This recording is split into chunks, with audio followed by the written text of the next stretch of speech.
We've introduced integration to solve this problem of finding areas. So let's look at this problem of areas in a little bit more detail. So here's some random curve, and if I was to find the area from A to B, well, that's easy enough. Area 1, we know it's going to be a positive number because it's above, so it'll be the integral from A to B. So that's area 1. But say I wanted to go from B to C. What we now know is if we integrate from B to C, we're going to get a negative number. So if the question is asking us what's the area, well, it's not correct to say it's negative something. They just want to know the magnitude of that. So when it's underneath, we know we're going to get a negative number. Therefore, the area would be the negative of that integral, which would then bring it back to being a positive number. So if it is below the axis, so there's different ways we could do it. As I say, we could do negative from B to C. We could just simply say it's the absolute value of that integral. Or the other thing we could do is swap the limits around, and instead of integrating from B to C, integrate from C to B. And then that will get us up a positive number if it's below the axis. So let's just say we had to find this. Now it all depends on what the question is. If the question said simply, integrate from -1 to 1, we know the answer is 0 because it's an odd function. But if they're asking for the area, well, I can't go from -1 to 1 because the area clearly is not 0. So I split it up into two bits, the bit that's below and the bit that's above. I know the bit that's below, it'll be the negative of that one, and then plus the positive of 0 to 1. They obviously both integrate to be the same other than the negative sign. Substitute into the first set, substitute into the second set, and we get the actual answer. Mind you, because of the symmetry, the fact that it is an odd function, we could take advantage of that. And like an even function, if we're talking about area, then I could say twice from 0 to 1, because the actual area below would be the same as the area above. So I could do it that way. Twice the integral from 0 to 1, which then would just be a half of x to the 4, and we come up with the same answer. Well, I guess the key thing is we need to know the difference. Are they asking us to find an area, or are they asking us to find the value of an integral? Because it could be two different answers depending on if it's above or below the axis. Here's one. So some polynomial, whatever that expands out to be, x plus 1, x plus 2. If I wanted to find those areas, again, I'm going to have to split it up because there's a bit above and a bit below. My minus turned into a plus. See, again, they integrate to be the same thing, but look at what I've done with the limits. And this is where swapping the limits has its advantage. I've made it a plus, so now when I substitute in, -1's on the top of both of these, and they're the same thing. So I can just go, well, it's going to be twice what I get when I sub in -1, and then I just subtract each of the lower limits. So when I sub in -2, subtract that, sub in 0, subtract that. It saves a little bit of time. What happens if we're looking for an area that's not going to the x-axis, but it's going to the y-axis? How do we handle that? So here's our random function, y equals function x. We've got a couple of points there. The first thing to do is make x the subject. So x would end up being some function of y. I've called it g of y. Then we use the y coordinates. Because we're all going to the y-axis, everything now needs to be in terms of y. And it's pretty much the same idea, but you'll notice the limits now are the y values, and we're doing it with respect to y. And of course, the simple way of remembering this, if we're going to dy axis, it's dy. And if we're going to dx axis, it's dx.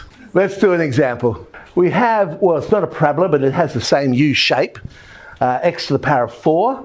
So the first thing I would have to do if I want to find that green area is to make x a subject. That'll be y to the power of a quarter. And, whoa, hang on, I was going to say we're going from 1 to 2, but no. They're the x values. So when I sub in, I want the y values. And that would be 1 and 16. Be very careful with that. Add 1 to the power over the power, substitute in, and we get our answer. But what about if we trap the area between two curves? So there's y equals function x, some random curve. And here's another random curve, g of x. And I want to find the area in between those two curves. Well, the point of intersection is going to be important because that will tell us the values we're integrating between. And really, I mean, we can see it when we look at it.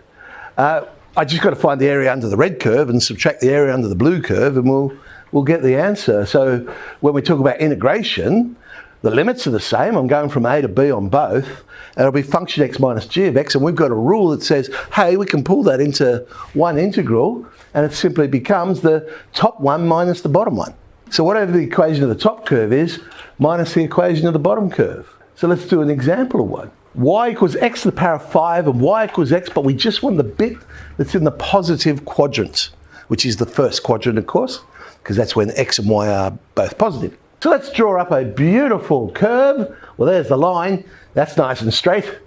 There's y equals x to the power of 5. But we want just that bit, the one in the positive quadrant. We have to find the point of intersection, just in case you can't work it out and realise what it is. Then we would solve it simultaneously. X to the power of 5 equals x. What could that be? Oh, we got three possibilities. Clearly we can see the ones we want, 0 and 1. So we're going to have the integral top curve minus the bottom curve going from 0 to 1. Add 1 to the power over the power. Substitute in 1, substitute in 0. Now here's where it becomes important that you know which one's the top curve, which one's the bottom curve. Because if I had that the other way round, x to the 5 minus x, what's going to happen? It's going to be negative. Because basically I've swapped it round and I get an answer of negative a third, and the area can't be negative a third. Well, actually it brings up a good point. Look at this picture.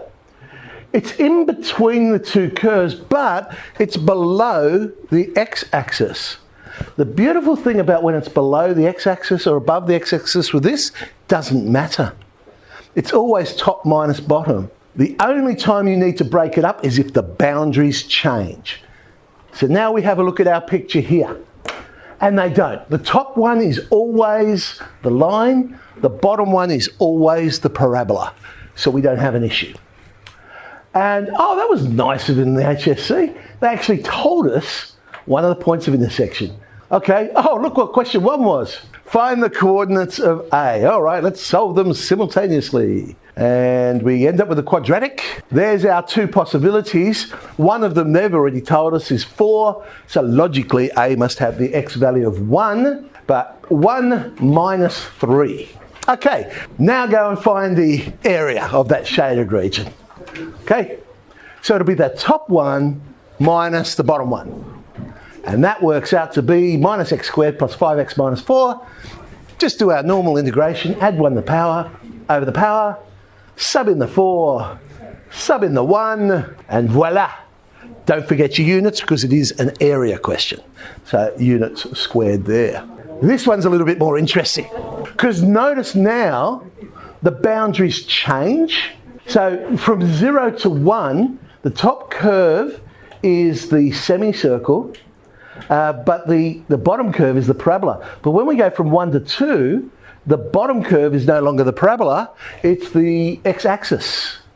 So it's actually in 2 sections. And look, they've even given us a little bit of a hint there by considering the difference of two. The difference? I want to add these together. That's interesting. Maybe they're trying to trick me. So we'll break it up into 2 areas. Well, that's why they're saying the difference. You could look at this picture in a different way. Instead of doing that, you could say, actually, it's the area of that quadrant of the circle minus the area under the parabola from 0 to 1. And then there's only one thing you've got to integrate because we can use our formula for the area of a circle. So we end up with a quarter of pi r squared minus the integral going from 0 to 1 of our parabola. Again, this is why pictures can be useful. You can see little things that will save you time. And we get, there it is, pi minus 5/6 units squared. Alrighty, that is all for today.